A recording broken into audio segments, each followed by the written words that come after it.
I'm Dr. Abdulhu, consultant in agriculture in the Workers' Member of Parliament.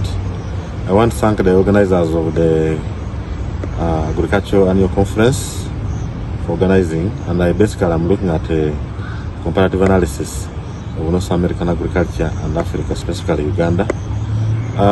Basically, when you look at North America per se, North America has developed infrastructure. They have access to market. They have robust technology where they even using robots and that kind of stuff. Whereas in Africa, for example, in Uganda, you find that most of the African population is of younger age. Actually, in Africa, we have the age of between 14 to 24 years. These are over 80% of the population. In Africa, out of the population of 1.4 billion people, 200 million are youth, and these are the unemployed people. So basically in North America, we are looking at access to technology. These have a very big advantage of technology, access to market, and then of course we are looking at developed infrastructure, which are some of the key aspects that help propel the growth of agriculture in the North America. Whereas in Africa and Uganda, we have unlimited access to market. They lack technology transfer, lack of government policy, the number of things they lack, subsidies, which actually curtails the development of agriculture in Africa. But you realize that most of these have similarities. For example, they are all aiming at empowerment. Same for the Africa, the level of empowerment is very low. And of course, we are looking at they are all looking at commitment to groups and community empowerments. These are very key in the development of agriculture sector. In Africa, lack of market access is one of the concerning variables. We lack research and development, and yet agriculture requires this access. Then the lack of infrastructure is another hindering factor. Africa has a great potential because of the fertile soils, the climatic condition, but the key challenge is that Africa is basically using rain-fed agriculture, whereas in the North America, for example, they have a robust irrigation system which helps. So when we forge partnerships and ensure that at least we move, then we can actually come up with vibrant agriculture in Africa, and Africa has potential to feed even the world. Market access, when given a robust research and development, and when there is a high level of technology transfer. So these are areas that are wanting. So I urge the participants and of course organizers of the Agricultural Annual Delegates Conference to ensure that at least we focus on these areas. The issues of hunger are quite critical because in Africa, despite all the fertile soils, despite all the favorable conditions, over 200 million people face starvation. Of course, why? Because one, there is no value addition on their produce. We have not mitigated post-harvest losses, and of course, the production is actually using rudimentary tools like hand hoe. All these are very constraining variables that we need to factor into and ensure that at least we move.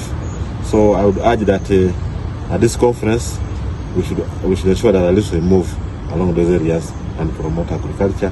Yeah, so Honorable, thank you very much for your presentation. It was a wonderful one. But beside that, we have a question for you that you should answer. It goes like this: that what specific technology innovations or practices from North America do you think could be adapted to suit the agriculture content in Africa, and what challenges might arise in the process of adoption? Yeah, thank you very much. On technology, I think we need to adopt and ensure that we adopt the technologies that are in North America. For example, when you look at issues of the GPSs, issues of the irrigation, all these are technologies that are appropriate. And I must say, when we adopt these technologies, then we can increase on the production. For example, if a farmer is getting less than a ton, then they can get metric tons out of the using these technologies as they are used in North America. People are using robots to monitor their garden. The virgin and rampart soil in Africa can help really produce a lot of food. Second question, considering the infrastructure and market access challenges in Africa, what are some of innovative solutions or strategies that have been successfully in overcoming these barriers in other development regions? I think what is important here is that one, we need to look at the policy directives. For example, governments in Africa are trying to ensure that at least they come up. The biggest challenge is that we have high interest rates on agricultural loans. Then we are not access to market, like you have put it. We need access to market. When we get access to market, then that means we shall incentivize agriculture because farmers will be willing to produce. At times they produce, then the costs go down because of lack of market access, lack of technology to add value to their products, and then at the end of the day, they end up fluctuating. And then of course, depending on just the vagaries of weather, when it rains, that's when people are planting. So we need to produce and ensure that at least from year in, year out, farmers are producing. Then that can actually enhance agriculture. Okay, lastly, how can government policies in Africa be reformed or strengthened to provide better support for farmers similar to extensive support systems in North America? What role can international partnership play in this process? Yeah, thank you very much.